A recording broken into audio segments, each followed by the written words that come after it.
One of the most commonly misdiagnosed disorders in children is attention deficit hyperactivity disorder, and for many years has been the most common medical label attached to children who many perceive to be abnormally hyperactive or unable to concentrate. However, the diagnosis and the medications often prescribed to treat this disorder can often cause great harm in such children.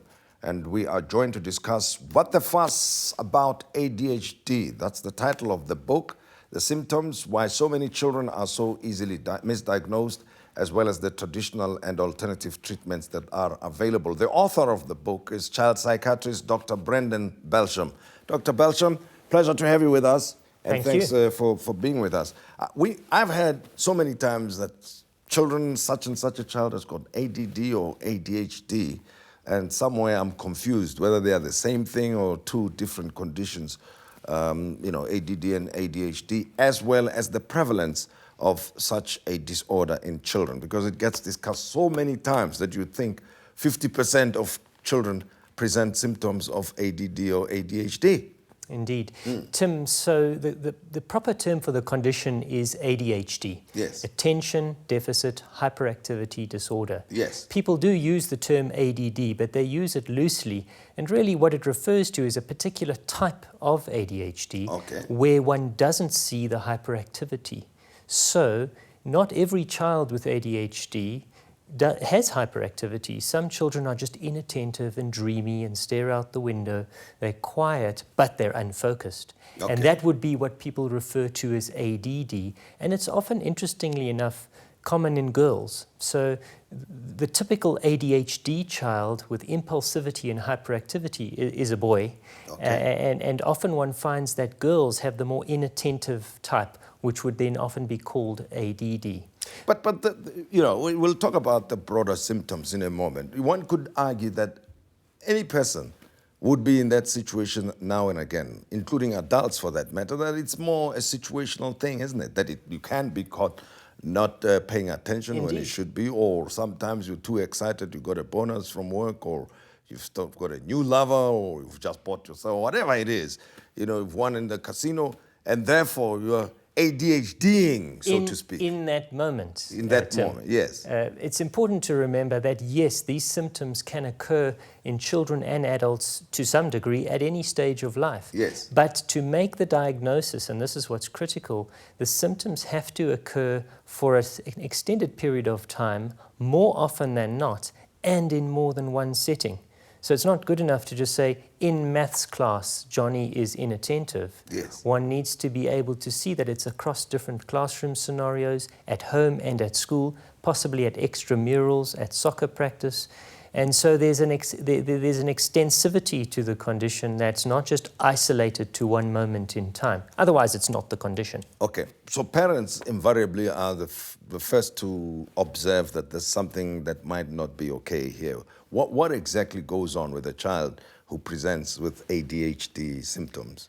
Well, Tim, it's often not the parents, it's often teachers who are the first to observe. And often the feedback that the teacher gives to the parents comes as a shock to the parents. Yes. Yeah. And the reason for that is that when it comes to sustained concentration, what the teacher's requiring of the child in the classroom is often more than what a parent will be requiring of the child in an average day at home. Yeah. So it is often the teacher who picks it up. But typically it's three broad clusters of symptoms.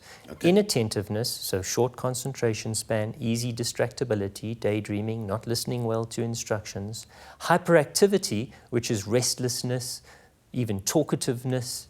And impulsivity, which is a child who just can't wait their turn. They cannot wait. They cannot, what we say, delay gratification. So they're the ones who are putting up their hands to answer the question and answering the question before they've even heard the full question.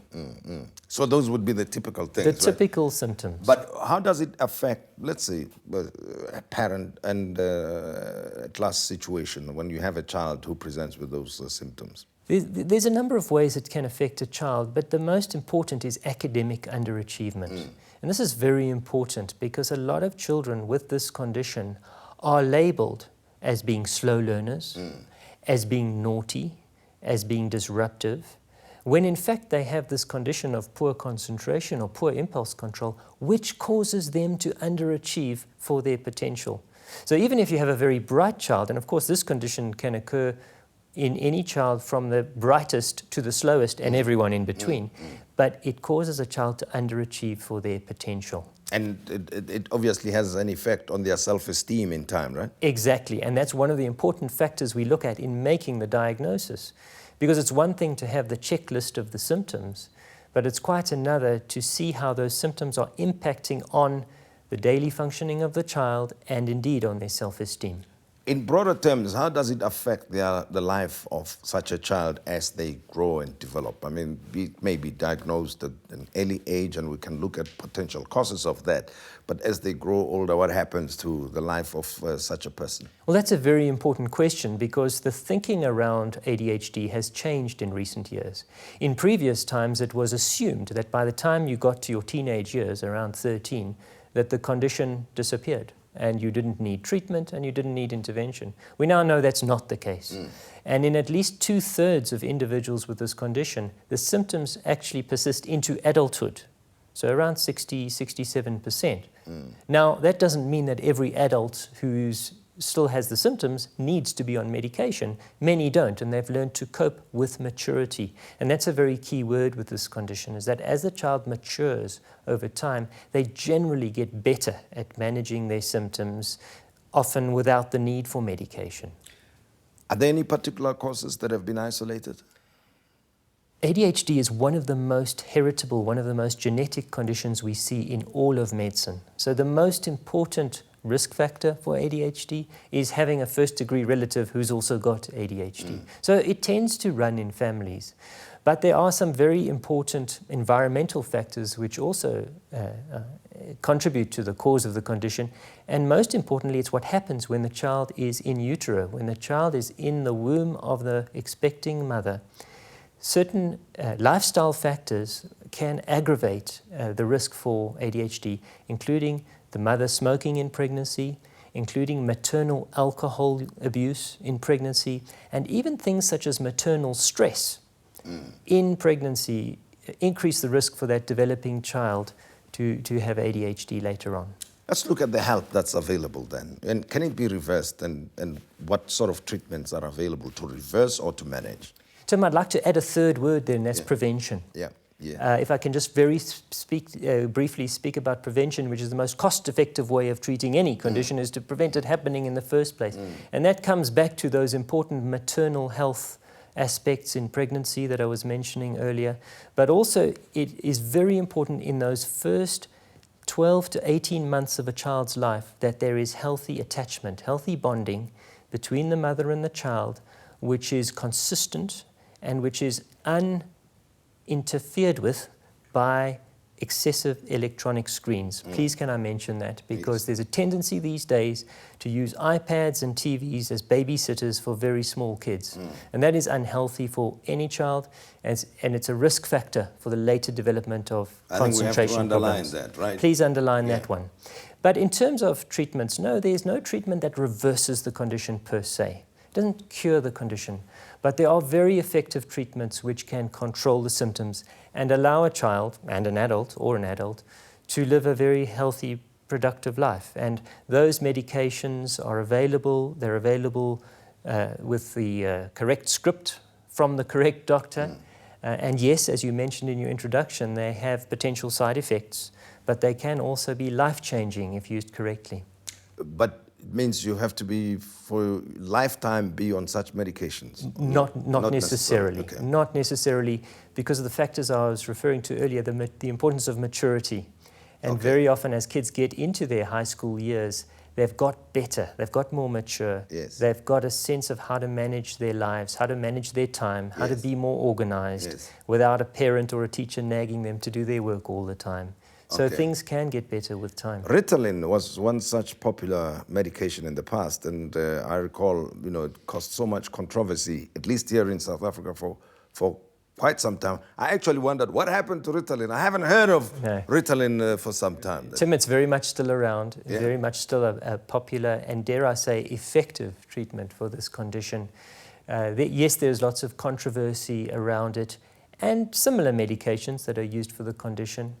But again, it's about using it correctly in the correct child where, again, it can be a life-changing medication, but used incorrectly or used for the wrong child, there can be significant side effects.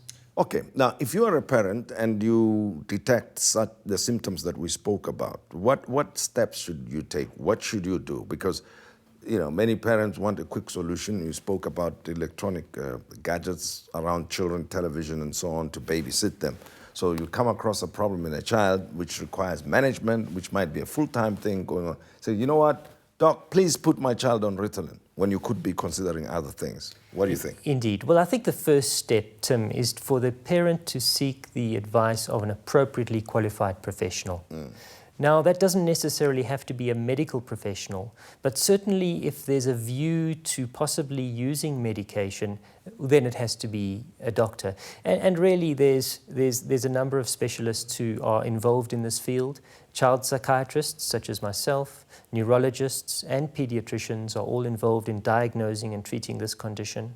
But that's assuming medication is needed. If it's not going to be medication, then a psychologist can be a very effective person to consult as well. But the first point is to get the appropriate assessment before one starts to talk about the need for medication. Consult a professional, basically. Indeed. But if you have to familiarize yourself with what this condition is all about, right?